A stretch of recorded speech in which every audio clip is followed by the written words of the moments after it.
Hi. We saw Passengers. We did. We saw Passengers.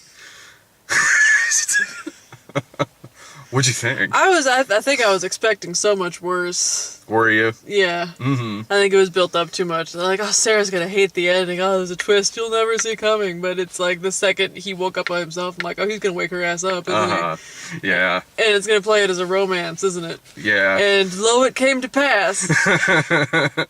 And this movie is just, it's a horror movie that doesn't realize it's a horror movie. Oh, the script was a horror movie. Uh-huh. The script is way better than this movie. I honestly agree with you. I thought the movie was going to be a lot worse going into it. Mm-hmm. This movie's got some fucking problems. Don't get me wrong. But, yeah, I recommend looking at the script, quite honestly. I want to now, because, like, as a horror movie, this would be really good. Uh-huh. Because his ass he woke up by mistake, Yeah. slowly went crazy, and then woke up a woman to, like, be the Eve to his Adam. Yeah. And keep it a secret from her and seduce her. Mm-hmm. That is the trappings of an excellent horror movie. No, like, it is. She'd figure it out, and he'd, like, be chasing her through the ship, and she'd Yeah. be like, "When?" And then maybe the gravity would go out, because that part was genuinely horrifying. Yeah. But no, they got in a fight because of it. Uh-huh. And he's all like, "But I love you," and she's like, "Leave me alone." He's like, "Okay," and she's like, "All right, I forgive you because the ship's breaking." And then they lived happily ever after. Right, yeah. Like, man. There's a lot of really good you could do with this. His ass should have just killed himself. No, totally. Like, it's a provocative script. It's a provocative story. Mm-hmm. Like, but before he wakes her up, he's been isolated by himself for like a year and 3 weeks or something like that. Yeah. And the way the script reads that this isn't charming Chris Pratt doing this. Uh-huh. The script reads this is a person who's been isolated for a year and will probably do something that most human beings wouldn't, but when you go insane in isolation like that, in solitary confinement on this ship, you're gonna do something pretty bad, probably. And the script really did deal with that. And whenever this movie almost did, I don't know, it would go back on it. Like, because the movie does address what he did was wrong, and it does... It was murder! No, yeah, exactly. Like, the movie does... No, sorry, I was doing my Jennifer Lawrence impersonation when she's, like, Oh, it was explaining murder, to yeah. Larry Fishburne... Was that Larry Fishburne? Yeah. Mm-hmm. Why she was so upset about it, and the way the scene was arranged made her seem like a whiny little bitch. He's like, yeah, I suppose he, technically speaking, murdered you. But a drowning man will grab on to someone as they drown, will they not? You two take care of each other, it is my dying wish, Black. God, I like Chris Pratt. He should not have been in this movie. No, he shouldn't have. Originally, it was Keanu Reeves, I think, which would have been better than Chris Pratt. If it had been anyone other than Chris Pratt, you would not have been able to hide that this was supposed to be a horror movie. Uh-huh. Yeah, and so the movie does... The movie does deal with the fact that he did what he did was wrong. It does minimally. Minimally, it does. It's not so much like Overboard, where a day passes and it's fine. The thing is, like, with Overboard, they gloss over it so much that it's hilarious. No, it is. This movie, they touch on it briefly to be like, yeah, alright, maybe he shouldn't have done this. What he did was wrong. Yeah. It's like, no movie, the word you're looking for is monstrous. Yeah, totally monstrous. And goddamn, yeah, the movie, every time, I mean, you could tell looking at the movie that this script really dealt with that a lot more than this movie is. Because every time this movie was getting close to turning into that, when it has angles in it. The ship would break. Yeah, it has angles in it and cinematography that make it look like a horror movie. When she realizes what he did, it looks like a slasher film. Like, it looks like, man, this really should turn into a thriller or something.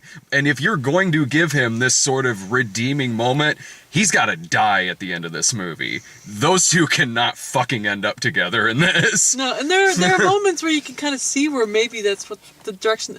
There are moments in this movie that kind of reminded me of Ex Machina, in that sort of, like, quiet... Yeah. horrifying situation where as the audience it's slowly dawning on you what's going on, and then she'd push the dishes aside and they'd make out on a table. Yeah, and there would be shots where I'm like, I think I'm perceiving this as creepier than this movie is, even though the script is, because they put jokey Chris Pratt in this movie. So when it does have shots where he's just kind of standing behind her and whatnot, it doesn't feel like this movie, that the tone that they set for this movie thinks he's as creepy as he is. Because it would just be like one shot where he's kind of standing behind her, and then it's back to doing rom-com stuff. Well, plus, like, some of the things they did to mitigate how monstrous the thing that he did was just leaning very heavily on the Chris Prattiness of it. Yeah. So... Sorry. Well, yeah. like crying into the microphone. Uh-huh. Or the one part in particular, because, like, it kind of does this almost jokey little montage of him arguing with himself about whether or not he's going to wake up this woman, and, like, having little conversations with Michael Sheen, Robot. Who is the best person in this movie, by the way. Arthur is my favorite, and I want one. Uh-huh. And he's trying to, like, have these deep philosophical conversations, like, what if you could do something that would make your life a million times better, would make someone else's life a million times worse? And Arthur's like, dude, I'm a robot, I have no idea. Yeah. But then, like, they cut to him trimming his beard in the mirror, like, I'm just gonna trim my beard. And then she cuts off a piece. And then he just looks himself in the eyes of the mirror and just says, please don't do this.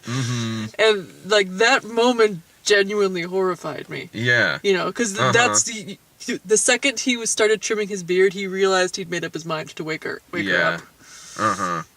And the movie plays it as if it's kind of cute, It's not. And it's not. And I would be so mad if I was the guy who wrote this script. I really would, because that. In the script, does he die? Man, I can't remember, honestly.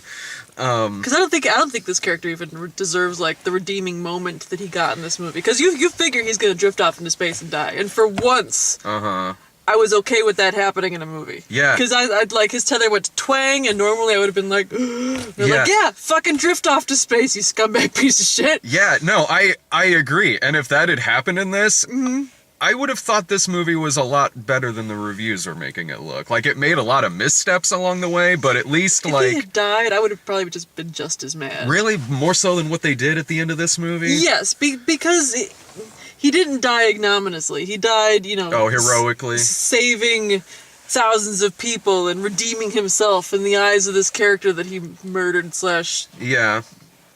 slavered to himself. I don't even know how to describe the thing that he did to this woman, because he didn't murder her. He stole her. Yeah. Like, not just stole her life, but then stole the rest of her life. And the movie makes it to where I'm supposed to... The tone that they set... We're supposed to feel sorry for him. Yeah, we're supposed to feel more sorry for him than we are for her, honestly, because he's the main character in this movie. He is the focal point. Like, she doesn't come in until, like, 45 minutes in. Probably, something like that. But the whole time, when they're on the outs because she finds out what he did...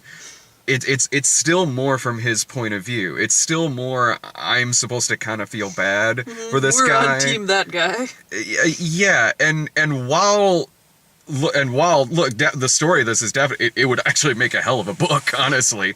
Like, it really would, because the movie you would picture in your head would be a lot better than the movie that we're getting here. Like, if you really, really, really hit hard and really dark on the fact that this is someone who started out as a normal guy, and then a year goes by, and this is what being this is what extreme solitude did to him. Yeah. But you know what? Worse things in this world. That would turn a lot of people's brains into mush. Maybe I'm just... Oops, sorry. I can be a pretty extreme introvert at times. Is that your phone? Because your phone's right here. Remember we're using it as a spotlight? I remember. Oh, I'll answer it later. Here, Brad, you want to take this? I'll just stay in the spotlight. I'll get it later. I forgot what I was talking about. Being an introvert. Yeah, being an extreme introvert, I feel like I could put up with that crap for a little while, and then I just kill myself, you know? He came super close, and that would have made this a much easier... Like, even... Okay, so... we should probably give you guys the background. Just basically, they're on the ship that's flying through space. It's getting from Earth to Homestead 2. It's gonna take 90 years. They're all in stasis. Yeah. But a meteor shower hits the front of the ship. One of them like pating off of the circuit board that's controlling the clock to his little capsule, and his capsule pops open. He's awake too soon. I'm awake too soon. So he kind of like dicks around the ship, tries to figure out how to fix his capsule, no dice. Tries to get into the command capsule to like wake up some of the crew so they can help him, no dice. Makes friends with Arthur, the best character in this movie. Yeah. And Arthur's like, why don't you just enjoy yourself? And so, okay, he dicks around, he plays basketball, he, teaches himself how to play some weird dancey game. Yeah. Like, Eventually loses track of himself, almost blasts himself out of an airlock. That is a point that if this movie was starring Sarah, this movie would have ended. He's I'd be like, yeah, okay. I'm not doing 75 more years of this shit. Pating, yeah. You make a bet with yourself as to whether you'll suffocate to death first or freeze to death. I think probably suffocate to death first. I would. There is a bar. It's I would. awfully cold in space. There is a bar. I would probably just drink myself to death. Honestly. I'm not gonna. Dude, being hungover sucks. So does dying in space. Did you see the breakfast that he got? It was just like a wad of gray mush and a coffee. That's probably not the worst thing I've had this week. Hey man, airlock me out. So he almost kills himself, decides not to. And then there's a second moment in this movie where he should have decided to kill himself when he was contemplating waking up this woman that he fell in love with through the glass of her sleep capsule, and realizes that he's not going to be able to stop himself from waking her up. Airlock. Yeah. Another thing that the movie kind of glosses over that a little bit, that because there is a point where he decides to, or he contemplates killing himself, but it isn't necessarily to save her, to save the fact that he's about to do something terrible. It is more so just he attempted to do that and then just kind of went about his day. But with all of that being said, there's decent things about it. It's not a poorly made movie. It's honestly very, very pretty. It's a gorgeous looking film. And with all the problems that I have with the fact that it's Chris Pratt in this role, again, an actor who I like, he's miscast here, but it's not like he's giving a terrible performance. It's just the wrong kind of performance in what should be a much darker movie. Yeah, I feel like it's the right performance for trying to make this not a horror movie. Yeah. And if anyone's gonna pull it off, it'd be Chris Pratt, but nobody could pull it off. They shouldn't have done that. No. They should, and if you're gonna do that, you have to fundamentally change way more about this movie. It made me like Chris Pratt. Did not make me like Jim. Well, Chris Pratt's very likable. Chris Pratt's a very likable actor. He's a good actor, but like if you're gonna put him in this and give it this much brighter tone than you would ever figure this movie would have, if just by looking at the plot, you have to fundamentally change way more things about this movie. Yeah. You have to make it to where they both accidentally fucking wake up. Yes. And then, yeah, that would be fine. Like, that would work in a level of, like, in the original Dawn of the Dead, when they're isolated in the mall and they kind of have to make this reality for themselves and just kind of cut everything else off from the outside and have some kind of semblance of normalcy in this shopping mall. This movie could have done something like that, honestly. If you're going to put Chris Pratt in this kind of role, then really... make him blameless. Yeah, then really you should do something like that with it. But I thought that the ending that they gave it really kind of tried... Fucking Zardoz ending? Well, at least in Zardoz, he openly said, "I'm a rapist." You know, like, at least in Zardoz, that was a bad guy we were following. And this was rape, really, because he fucked her under false pretenses many, many times. Almost married her under false pretenses. Monstrous. And on the breakfast table, too. God, and so the ending that it gives it really kind of tries to justify everything that he did, and it is really skeevy. I will say that when they started talking about like that lady who was a midwife, when they were like going around trying to guess the different people in the pods, Yeah. and they like landed on that very specific midwife lady, Uh-huh. I was very concerned that when the ending invariably came, where they ended up like living together in perfect harmony for 90 years, that they were going to end up having children, which I can't even imagine subjecting a child to that situation. I thought that is exactly what was going to happen at the end of this. Yeah, like the people would pop out of stasis and there's like these two 88-year-old people bored to tears because they don't even get to propagate the species. Honestly. Or having like a flowers in the attic situation. Yeah. Honestly, I'll bet you there probably was something like Maybe that it did here. not test very well. Well, one of the main reasons why I say that is because one of the captains there at the end, who comes out as Andy Garcia, who has no lines. I will put money on it. His part was much bigger in the original cut of this. Otherwise, why the fuck is that Andy Garcia who comes out at the end of this movie? Like, he is, if you've seen Andy Garcia in the trailer for this, and he is in the trailer, that is literally his only part in this movie. I didn't even recognize him. Yeah, he was the one who came With out the at the beard. end with the beard and everything. Look like Captain Obvious. I mean, better Andy Garcia movie than Max Steel that I saw a few months ago. I'll give the movie that, certainly. And when the movie was never boring to me. I'll say that. You know, I was on the edge of my seat several times. Yeah. But I don't think that I could ever recommend it to somebody. That's tough. Like, maybe if you read the script and are interested to see what they did with Then it, absolutely. and you want to, like, hate watch a thing, Uh-huh. or if you so staunchly believe that love can prevail. If you like a good bodice ripper, because it definitely had the tone of, like, do you read, like, the girl porn books with, like, the lady on the moor?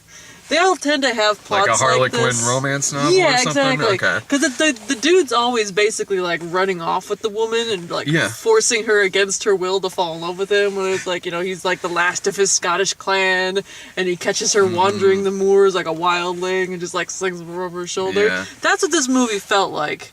Yeah, because I didn't she's given the choice at the end of this movie to go back in hibernation. She decides not to, because And that's what the Harlequin romance character Yeah, would exactly. That's exactly what would happen in something like that.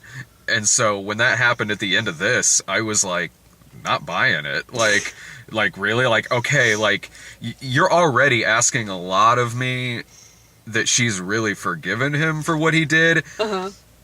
But to stay out of hibernation and live the rest of her life with him for until they die, boy, I'm not buying that. The more I think about it, this is basically a Harlequin romance novel. Because it's got all the plot points. It's got, like, the running off with her. It's got the false pretenses. Yeah. It's got the her figuring it out. It's got the her being mad at him. It's got the dire straits that force them back together and force them talking again. It's got her making a decision to stay with him at the end. Yeah, I mean, it does the same thing. It has those same, like, rom-coms all have those same beats too, where there's, like, the third act like breakup. the Harlequin romance novels have a very specific formula. Like, you can Yeah. take classes on writing those books, and you can, like, knock one out in a week. And I've read a couple in my time, and Yeah. this felt like that, beat for beat. I could say that because this movie's not going to be on my worst of the year list. I mean, it is a well-made movie, and when it does get intense, it does get very suspenseful. It does, especially towards the end of the movie. There are gorgeous shots in this and really beautiful effects, like when she's trapped in the pool when it's goes into zero gravity and Yeah, everything. that part was harrowing. Yeah, there is really beautiful stuff here, and Michael Sheen is fantastic. He's always Like, fantastic. Did you hear he's not going to act anymore? Michael Sheen? Yeah, he's going to No. stop and be a political activist. Michael Sheen, really? Yeah, Oh, that's what the internet said. He's I hope this isn't his moving last back- movie. Moving back to Wales. Man, I hope, I hope this isn't his last film. This year is the worst. I mean, this isn't going to be one of the worst movies I've seen this year, but like, No, it's- because there are decent qualities in a in a movie that has really, really, really fatal flaws. Mm-hmm. I could say that. Well, I could recommend saying like if it's on Netflix or something, maybe, but There's better stuff on Netflix. I'm honestly only saying that because this isn't a 0-star film. It's not a 1-star film. There's way worse. There's stuff that I've had a much harder time sitting through that I've called a rental, that I've called something to watch on Netflix. And kind of because of that, I'm saying like, okay, sure, if it's on Netflix, there are good sequences in this movie. But I'll be honest, you might not like the film. Because there's really no surprises in this movie. No. Everything's very telegraphed as it comes up. Even like the end when they're trying to figure out what about the ship is broken, it tells you with the first 5 minutes of the movie. If you're watching the monitor, it says the reactor, and then it kind of like fizzles, and then it says, oh, okay, we fixed it, sort of, and then the other stuff gets fixed. This ship is stupid, by the way. It's not a very smart ship. No, like, first of all, I don't know why a lot of this stuff is functioning when they're in hibernation for like 120 years or however the fuck long they're supposed to be.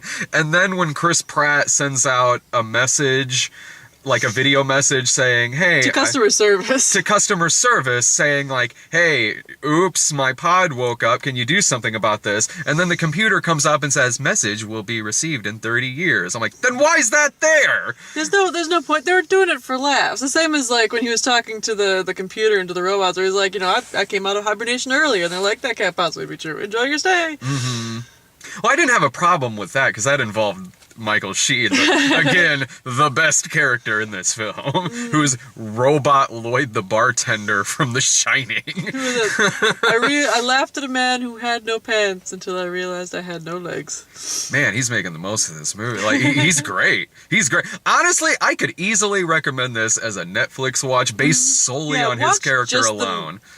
Just the Michael Sheen bits. Yeah. I haven't thought like maybe he was going to try that he was like a Hell 9000 style. Especially because his name was Arthur. There's a part where like he did the big reveal where he told Jennifer Lawrence that it's Chris Pratt's fault that she's been woken up. Yeah. Because Chris Pratt told Arthur not to tell her, and he's like, got it.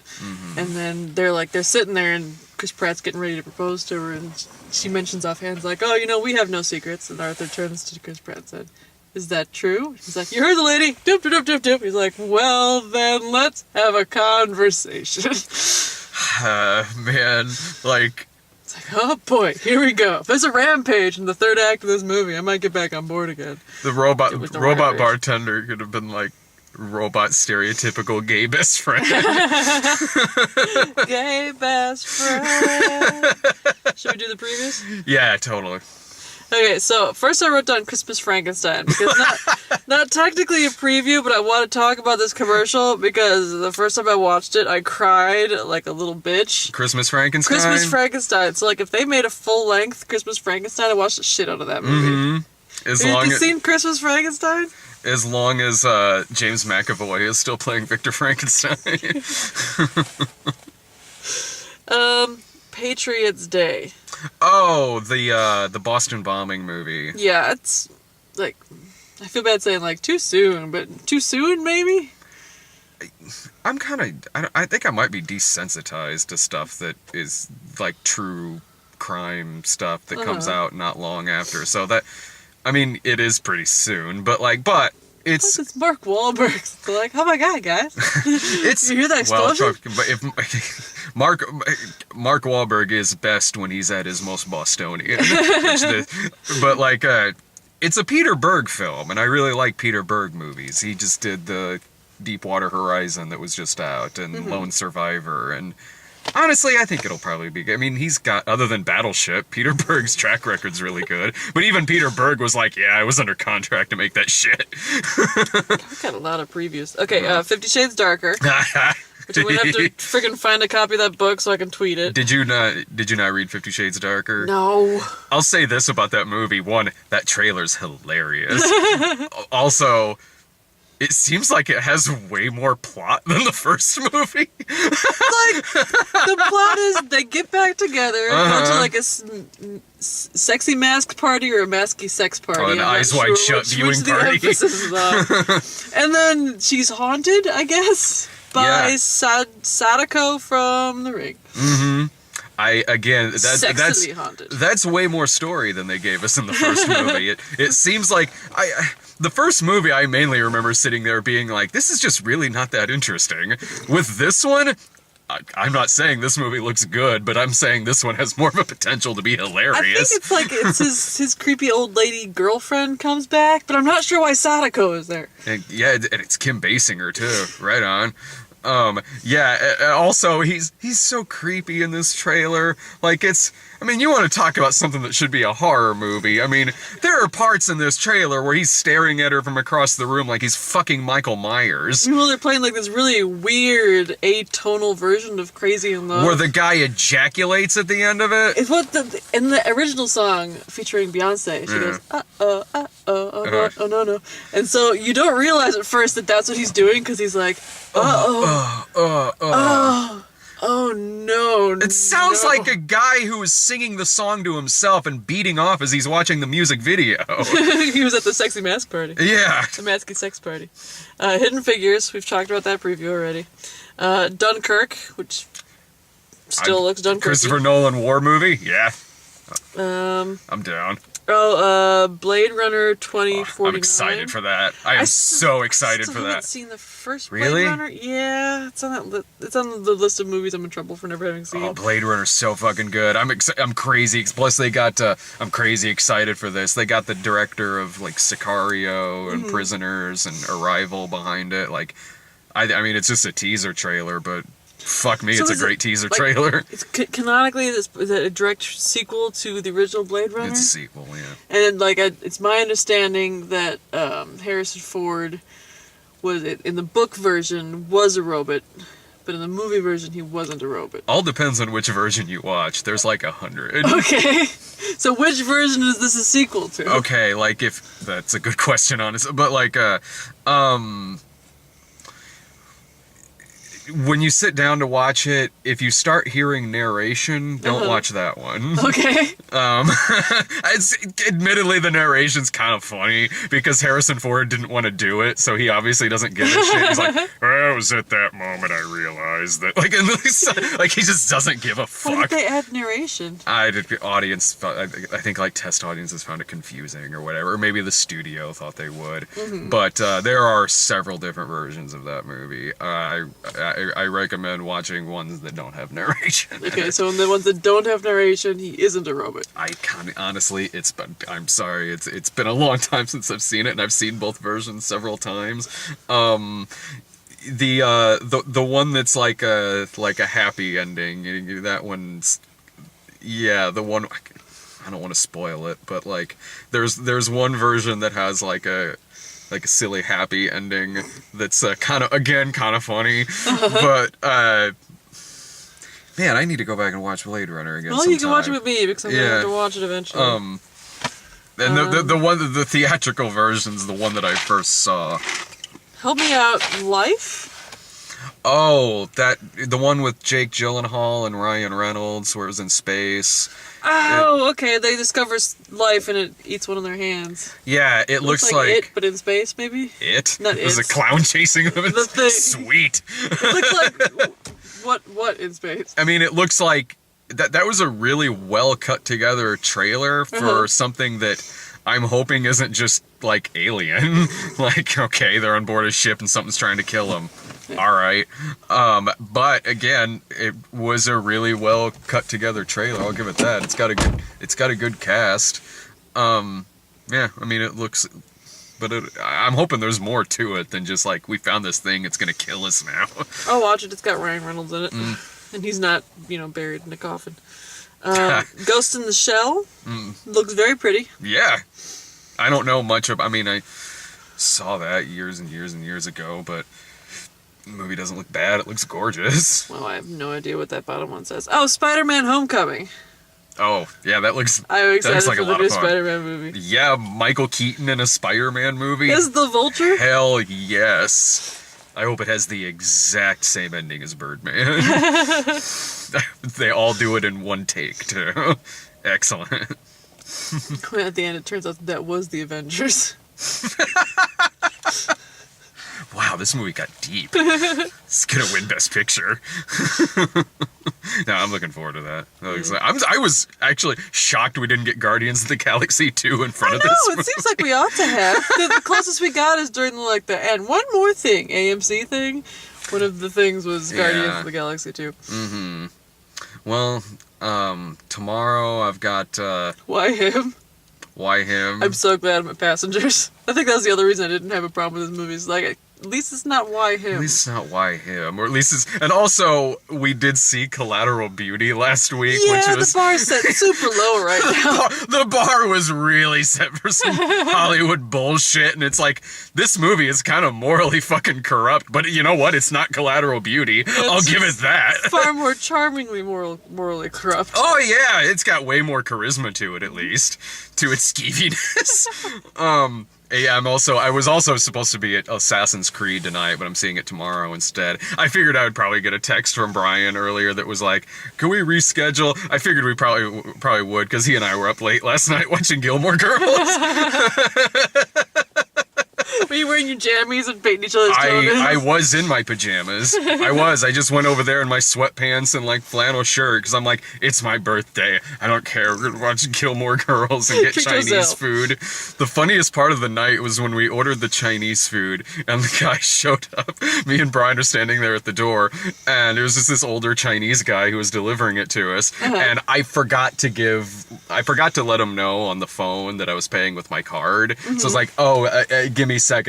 I'll call and give him my card number or something like that. And then the guy said something in Chinese and walked off and got in his car, and Brian's like, is he just getting in his car? And oh no, he's leaving. We're like, what? Where's he going?